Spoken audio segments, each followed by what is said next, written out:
I once considered myself among the fortunate. By the age of 40, I had attained the kind of life many strive for. A stable position at the logistics company downtown, a house nestled behind tall oaks in a tranquil South Carolina suburb, and a wife who had remained faithfully by my side for 12 solid years.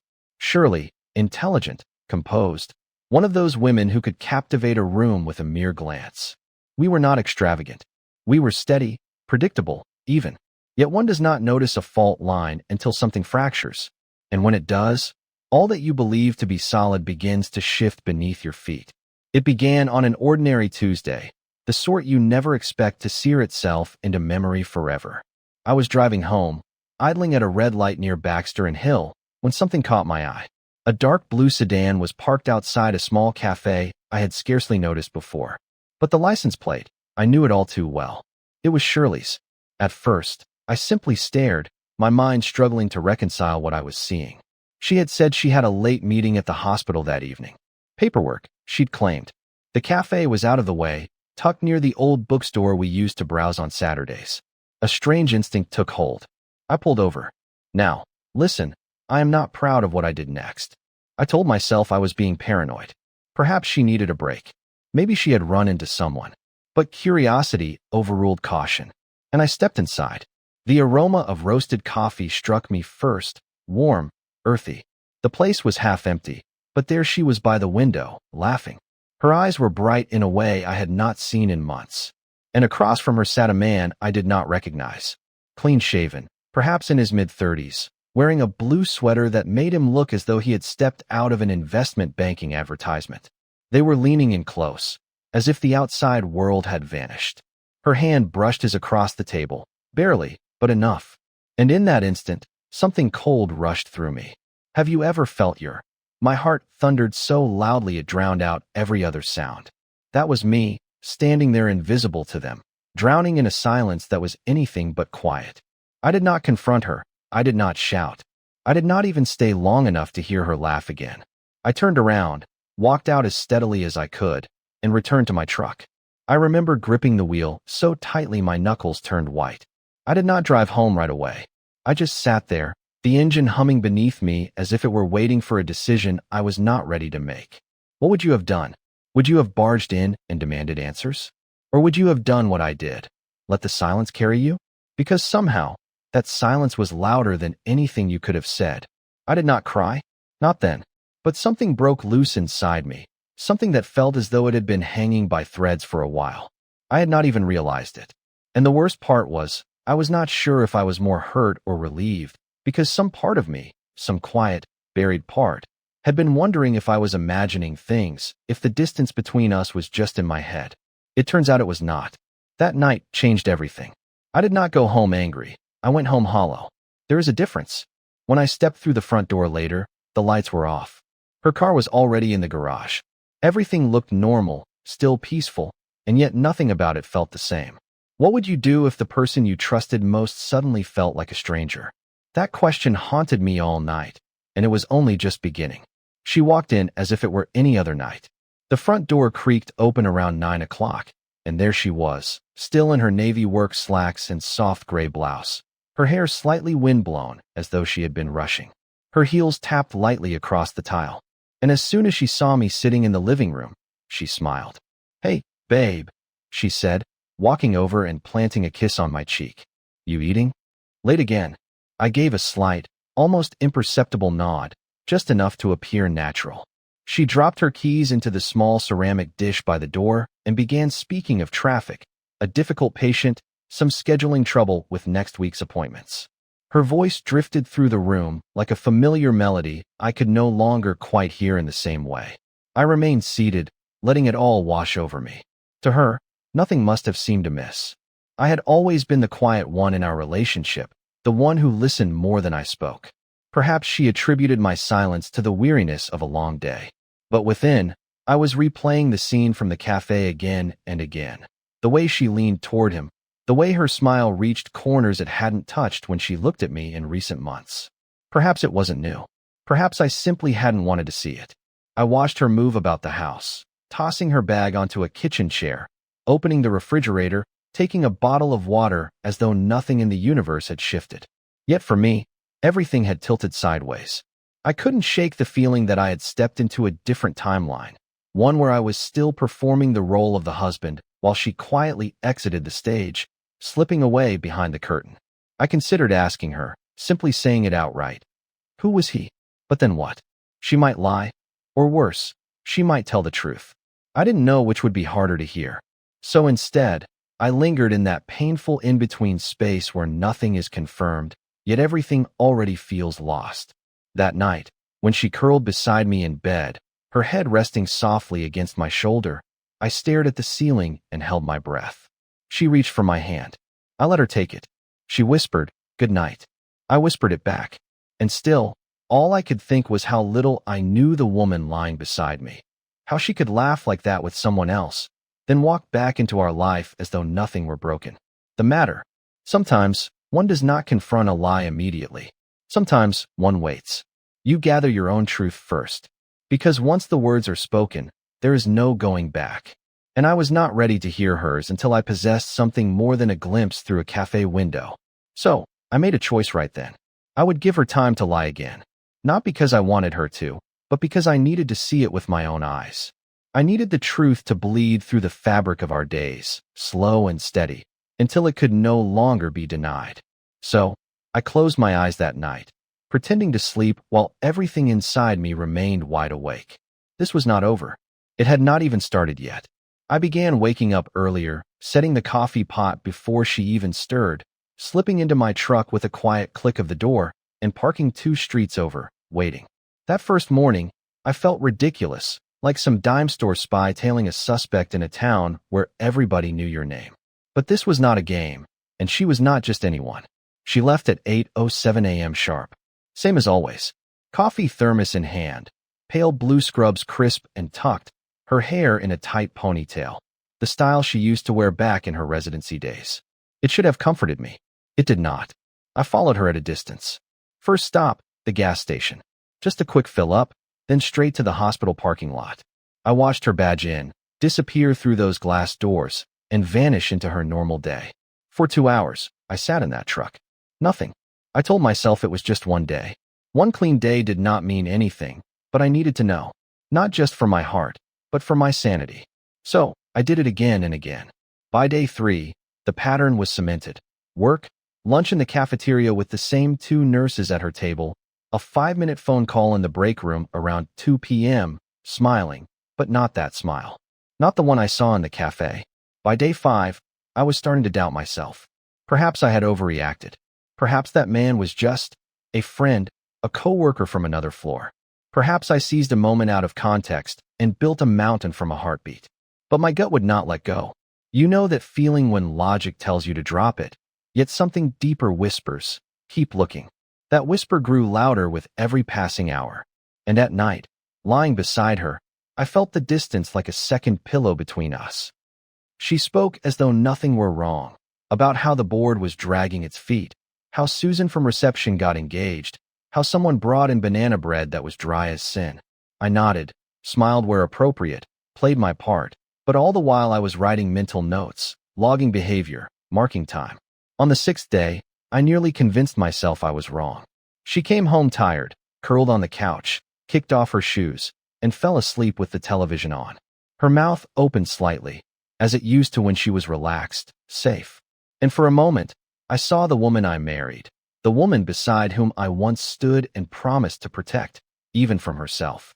I stared at her face a long while, wondering, was I losing her, or had I already lost her and did not know it? That night, she reached for me beneath the sheets, her hand sliding across my chest, as in old times. I let her, but something was off. You cannot fake presence, and hers felt rehearsed. I turned away afterward, told her I was tired, but sleep did not come easily. The next morning, I sat in the truck with my coffee thermos trembling slightly in my hands. My stomach churned with something bitter, doubt, perhaps, or fear. I was beginning to feel like the villain in my own story, shadowing the woman I once trusted with every corner of my soul. And then came the 7th day, the day everything shifted once more. But that is tomorrow's storm. It was the 7th day when the calm finally shattered. I almost did not follow her that morning. I was exhausted, mentally, emotionally, down to the bone. Part of me, I wanted to let it go. I wanted to let her routine convince me nothing was wrong, that perhaps I had misread everything. But something within me whispered, not today. She left like clockwork. Coffee, keys, a kiss on the cheek. It was casual, practiced. Yet she did not drive toward the hospital. Instead, she turned left. I gripped the steering wheel, my pulse climbing with every turn she made that veered from the script I had learned by heart. 10 minutes later, her car pulled into the parking lot of a restaurant off Waverly on 10th, an upscale, brunch-style place, the kind you do not visit alone at 10:15 on a Thursday morning. She stepped out, smoothed her blouse, and checked her lipstick in the side mirror. Then he appeared, the same man, the blue sweater guy, though today he wore a charcoal blazer. Tall, confident, the sort of man who understood the weight of attention and did not shy from it. He greeted her with a hug that lingered a beat too long. She laughed, that laugh, and they walked inside together as though it were routine, as though I had not existed long before him. My vision tunneled. I sat there for perhaps 2 full minutes, watching their silhouettes disappear through the glass doors, and I realized my hands were shaking. Not from fear, but from fury. Have you ever felt rage coil through you so quietly that by the time it explodes, you are already moving? I do not remember deciding to go in. I only remember the sound of the door chime overhead, the buzz of polite conversation, the clink of silverware, then eyes turning, then her eyes finding mine and widening. She froze mid-sentence, her fork halfway to her mouth. His expression shifted from charm to confusion to something dangerously close to fear. I did not shout. Not at first. I walked directly to their table, every step measured, my throat burning with words I had not yet thought through. But when I reached them, I did not speak to him. I spoke to her. Breakfast date, huh? I said, my voice low but sharp enough to slice bone. Surely. She opened her mouth, but no words emerged. Her eyes darted around, already recoiling beneath the weight of curious stares from the other diners. The men attempted to rise, to extend a hand. Hey, maybe we should. I did not let him finish. I seized the nearest glass from their table, orange juice filled to the brim, and calmly, deliberately, poured it into his lap. Gasps rippled through the restaurant. Chairs scraped backward. A waitress halted mid-step. He leapt up, sputtering, fumbling for napkins. Shirley reached for me. Larry, please. Can we talk outside? But I was already turning away. Talk, I hissed. We passed that exit miles ago. I did not wait for her reply. I did not care if the man had a dry change of clothes or if someone pulled out a phone to record the scene.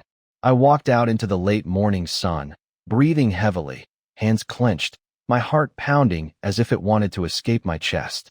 I did not go home. Not immediately.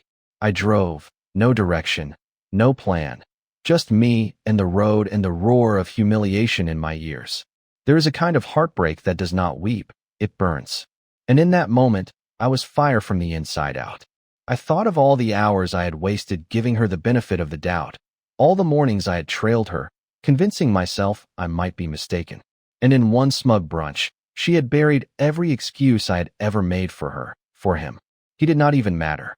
He was merely a symptom, a stand-in. The true betrayal was the smile, that laugh, the ease of it all. You do not laugh like that unless you feel free.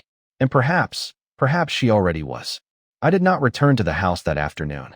I needed space, room to think, room to feel something without shattering. So I drove, letting the turns choose themselves until I arrived where I always go when the world grows too loud. The cemetery rests on a quiet ridge just outside of town, rows of headstones softened by moss and time. It is the kind of place that asks nothing of you. And at the far end, beneath a maple whose leaves clung unevenly, refusing to fall in unison, his name rested. Dean Carter, my closest friend since the 6th grade, now gone 5 years. The cancer was swift and merciless. I parked the car and walked the final stretch, then lowered myself onto the grass just as we used to when we were boys, sneaking out past curfew. It was foolish, perhaps, speaking to someone who wasn't there. But sometimes silence listens better than anyone ever could. You'd laugh if you saw me today, I said, attempting a smirk, though the air caught in my throat. Or maybe you'd punch my arm for not keeping it together more quietly. I leaned back against the tree, my fingers tracing the cool surface of the stone. You remember how you used to say real love isn't clean, that it's messy, but honest? I never really understood until now. The wind shifted, drawing dry leaves across the grass in slow, drifting circles. I watched them spin. I saw her, I said, my voice low, laughing with some guy like I haven't seen her laugh in years. I don't even know if it's him, or just what he lets her be, what she isn't with me anymore. I paused, my eyes following the clouds as they drifted low and slow across the sky. And for the first time since the restaurant, the rage in my chest began to ease. Just a little. The thing is, Dean, I don't even know what hurts more, that she did it, or that I wasn't enough to stop her. There was no answer, of course, only the creak of the branches overhead. But speaking the words aloud chipped something loose inside. I didn't cry, not really, but my throat burned in that raw, fragile way it does just before you break. And I let myself sit with it, every jagged edge of it. My mind drifted back to when Shirley and I first met. Her car had broken down outside the auto shop where Dean and I used to spend our afternoons. She walked in, all confidence and sarcasm, asking for a wrench as if she knew exactly what she was doing. She didn't. But I was sold. Hook, line, and sinker. 12 years of vacations, Christmas mornings, Sunday pancakes with bad coffee, better stories. And now, one brunch, and I felt like none of it mattered. As if she had slipped through my fingers while I was too busy believing we were unbreakable. I sat there for hours, didn't check my phone, didn't think about dinner or who might be calling. The sun dipped behind the hills, casting the whole ridge in amber light, and I whispered the only thing I knew for sure. I miss you, man. I stayed until the stars came out. Just me and Dean and the kind of silence that didn't need to be filled. Eventually, I stood, brushed off my jeans. And for the first time in a long time, I didn't feel angry, not numb either, just tired. But beneath that weariness was something else, a choice rising like a tide. I could go back and burn it all down, or maybe try to find what was still worth saving. I didn't know the answer yet, but I was starting to ask the right questions. When I walked through the front door that night, it was dead quiet. Not just evening quiet, funeral quiet, the kind that wraps around your throat before you even speak. Her voice came from the kitchen. Larry. I didn't answer right away. I set my keys down slowly, listened for the sound of her footsteps. When she stepped into the hall, her eyes were already glassy, like she'd been pacing that floor for hours, waiting. Can we talk? She asked, barely above a whisper. She looked smaller somehow, shoulders slumped, makeup faded, as though whatever armor she'd been wearing had finally cracked. I nodded once. Yeah. She sat down first at the dining table we bought during our 3rd year of marriage. The one with the scratched leg and the little burn mark from the time she dropped a candle. It was the most honest piece of furniture in that house. She took a breath, as if she had to physically push the truth out of her lungs. I messed up, she said. No defense, no excuses. I didn't respond, just waited. Her lips trembled. It wasn't what you think. I mean, yes, I saw him more than once. And yes, I lied. But I did not sleep with him. Larry, I swear to God, I looked at her. I truly looked. Not as a man searching for weakness, but as someone seeking what remained real. And what was it? I asked then, for whatever it was, it had torn something loose inside me. She wiped her eyes, shaking her head. I don't know, she whispered. I was lonely. I didn't feel seen. And then he began showing up at the hospital. He works in another department. He simply noticed me, talked to me as though I mattered, and it felt good. I kept my hands folded. My heartbeat was steady, yet within, the floor still felt uneven. She leaned forward, elbows on the table, her voice cracking. It wasn't about him. Not really. I never loved him. I didn't even like myself when I was with him, but I felt alive for a moment, and I didn't want to let that go. I let that sink in. Her confession carried no flattery or blame, only raw guilt. And now? I asked. Now I hate myself, she said, her eyes falling shut. Because I saw your face in that restaurant, and all I could think was how I had just broken the one person who has ever truly stayed. A silence settled between us. I'm scared, Larry. I'm scared I've ruined everything that mattered. And if you tell me it's over, I'll deserve that. I just needed you to know the truth first. I did not know what to say. The part of me that wanted to rage, to scream, had burned out somewhere between the graveyard and this kitchen chair. What remained was not fire. It was ash.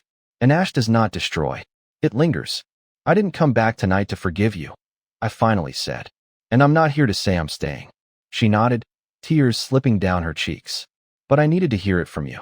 All of it. She reached across the table, tentative, as though one wrong move might send me walking again. I don't know how to fix this, she said, her voice shaking. But if you let me try, I will. I'll do anything. Whatever it takes. I watched her hand hovering there. And for the first time in weeks, I did not see a liar. I saw a woman unraveling, still broken, but perhaps finally honest. I did not take her hand, but I did not walk away either. Therapy was not a word we threw around in our house. We were Southern raised, God-trusting, roll up your sleeves and fix it yourself kind of people. You did not pay strangers to unpack your feelings. You buried them deep, like everything else. But there we were, Shirley and I, sitting on a beige couch under soft lamps, answering questions neither of us had ever dared to ask at home. The therapist's office smelled of lavender and old wood. She had kind eyes, did not rush, and simply let the silence hang long enough to make us squirm before asking the big ones. When did the distance start?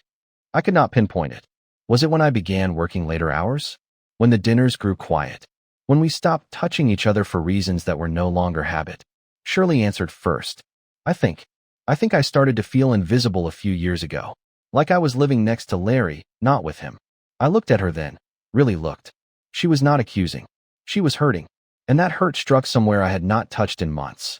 I thought I was protecting you, I said slowly. From my stress, from the weight I carry. I didn't want to add to your day. The therapist nodded. That's noble. But emotional distance doesn't always feel like protection. It feels like absence. We kept coming back, week after week. Some sessions ended in silence, some in tears, but Shirley showed up. Every time she sat with my cold shoulders, she did not flinch when I pulled back. She did not rush the repair. She earned each fragile inch. I was not quick to trust again. How could I be? Every time she smiled, part of me scanned her face for something dishonest. But over time, I began to notice something else. She wasn't, no more hiding. The walls had fallen, and she remained down, even when it hurt. Still, it was not a linear path. One night, a month into this new space, we attended a house party hosted by a couple from our church group.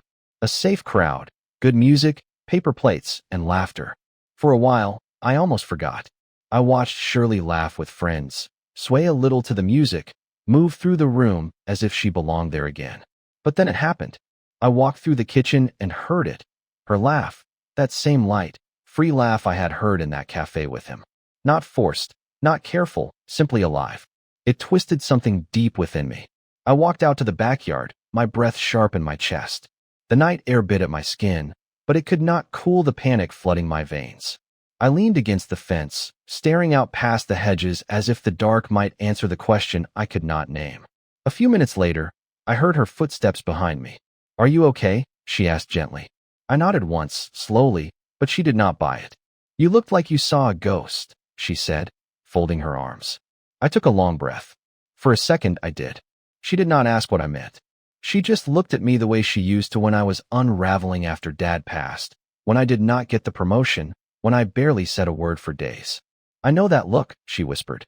And I need you to know something, Larry. If you are slipping away from me, even now, I do not want to pretend. I do not want the fake smiles or walking on eggshells. I want the hard truth, even if it hurts. I turned to her. Do you mean that? I do, she said. If this is going to be real again, we cannot hide. Not behind what we were, not behind what we are scared to feel. She reached for my hand. And this time, I did not pull away. That night, we did not go straight to bed. The party was over. Coats were gathered, cars driven home, and the silence between us and the truck was thick, but not cold, just full, like a pause between two breaths that meant something. The evening was drawing in. Back at the house, Shirley kicked off her shoes. She didn't say much. She began rinsing out the wine glasses left in the sink from earlier in the week. I stood behind her, hands in my pockets, unsure how to break the silence without shattering it. I thought I was over it, I said finally. She turned off the water, but did not yet face me. I thought I could see you laugh again and not feel anything about it. But tonight, she turned now, slowly, drying her hands with a dish towel, her eyes searching mine. It took me back, not because of what you did, but because of what I let happen. I let that memory in again. Shirley stepped closer, quieter than usual. There were no sudden movements, no defense in her posture. "You're allowed to feel it," she said. "I don't get to control how long it takes for you to forgive, or if you ever do." I sat at the edge of the couch, staring at the coffee table as though it held answers. She sat across from me, knees tucked under her, waiting. "You know what the hardest part is?" I asked. "It's not the lie. It's that for a while, I stopped believing we could ever be what we were." Shirley nodded. "Me too." We didn't flinch from that. The honesty stung, but it settled into the room as though truth finally belonged there. "I spent so long trying to hold it together," I said. "Trying to be strong, to provide, to fix things before they broke. But somewhere in that," she said, "I stopped being with you, and I stopped asking. I got so used to feeling distant, I convinced myself it wasn't worth the fight." We were quiet after that, not uncomfortably so, just two people sitting in the aftermath of their choices. Then she leaned forward, elbows on her knees, her voice softer now. "I'm not asking you to forget it, Larry. I'm asking you to stay while we figure out who we are now, not what we were." I looked at her, at the woman who once felt like home and who had somehow become a stranger without either of us noticing. And for the first time, from that day in the cafe, I perceived a new quality in her expression. It was not merely regret, but hope, fragile, yet unmistakably real. "I want to believe in us," I told her. "But I cannot pretend. If we are to continue, everything must be laid bare. Every last card." She agreed. For hours we sat there, talking and listening, misunderstanding and then understanding a little better, unraveling years of unspoken words one sentence at a time. There were tears.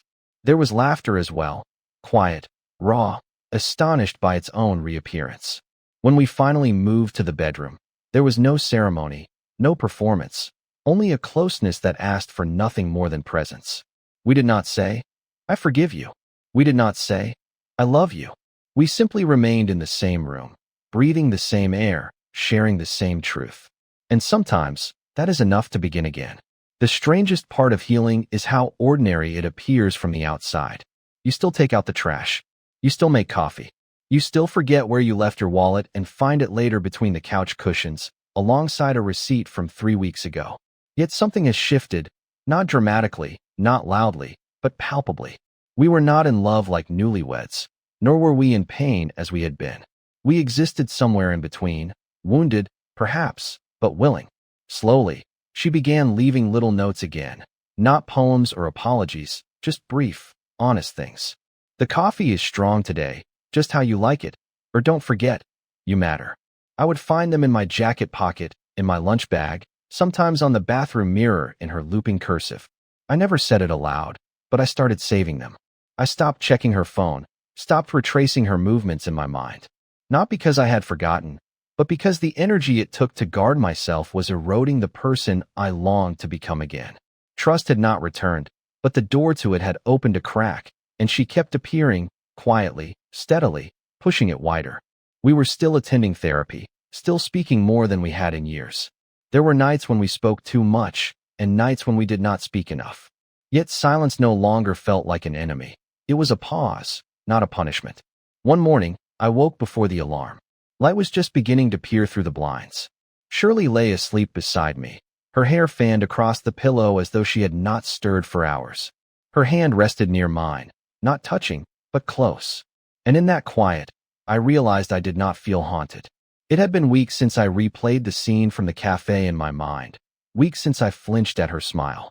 I still remembered. The scar remained, but it was no longer bleeding. That day, we cleaned the attic together. We laughed over old Halloween costumes and argued about which year we had painted the kitchen green. For the first time in a long while, it felt like us again, real, flawed, and trying. Later that evening, we ordered pizza and watched an old comedy we once loved. She leaned her head against my shoulder without asking, and I let it stay there. Not everything was perfect. Sometimes I still caught her watching me with a trace of fear, as though I might change my mind at any moment and vanish. And sometimes I felt a flicker of doubt when she glanced at her phone too quickly. But we did not let it stop us. That was the difference. We stopped circling our pain as if it might explode and began to walk through it, as if it might lead somewhere better. And for a while, it felt as though it just might. But peace is fragile. And trust, once cracked, always listens for thunder. The party was louder than we had expected. Laughter bounced off the kitchen tiles. The music was just loud enough to drown out quiet thoughts. Shirley had curled her hair and wore that forest green dress I had not seen in over a year. It fit her as it always had, soft, effortless, familiar. We mingled, smiled, made small talk with couples who asked how we were and did not wait for the real answer. But I was all right with that, because for the first time in a long time, the answer did not ache. For an hour, I felt good, light, as if the weight we had been dragging behind us was finally dissolving into something we could carry together. I caught her watching me once, just a small glance over the rim of her glass, and she smiled in that way that used to undo me. Warm, present, real. So I smiled back. And then her phone lit up. We were across the room from each other. I was near the makeshift bar, chatting with a guy from work about mortgage rates. She was by the bookshelf, laughing with two other women about something I couldn't hear. The screen lit her purse like a lantern. A message preview glowed, uninvited, from the top of the screen. "Hey, you okay? I haven't heard from you since Tuesday. Graham." I didn't react right away. I just stared at the screen, at the way my breath caught before I could hide it. The name, the message. Since Tuesday. That little detail opened a door I thought we had locked shut. I didn't make a scene. I didn't grab her phone or call her out in front of everyone. I just walked over, set my drink on the bar, and took a pen from the drawer by the snacks. One of those cheap black ballpoints that smudged when you wrote too fast. I grabbed a cocktail napkin and wrote the words carefully. I wanted to believe, but belief isn't blind. Then I walked it over to her, quietly, calmly. She looked up when I reached her, mid-sentence with her friends. Her smile faltered as she saw my face, then dropped entirely when I handed her the note. She read it, and in that second, I watched her chest collapse inward, as though the breath had been punched out of her. I didn't wait for her to speak. I didn't need her to. I turned, walked toward the door, and let the night swallow me whole. The air outside was cool. The sky was full of stars that didn't care who broke whose heart. And as I walked toward my truck, keys in hand, I felt quiet. Not angry, not destroyed, just done. Done pretending that hope alone could fix what truth had broken. The breaking point had been reached. I was done carrying the weight of second chances while she flirted with thirds. I was done needing explanations that always arrived half-wrapped in guilt and softness. I climbed in, started the engine, and drove. Where to? I did not know. But I was no longer looking for peace. I was looking for myself. Because somewhere in all of this, I had been the one most lost, most quiet, most loyal. And finally, I realized that leaving was not failure. It was freedom. If this story struck you as deeply as it did me, do not simply scroll past. Leave a comment. Would you have stayed, or would you have walked away? Press the like button if you felt that final moment, and subscribe for more real, raw stories like this one.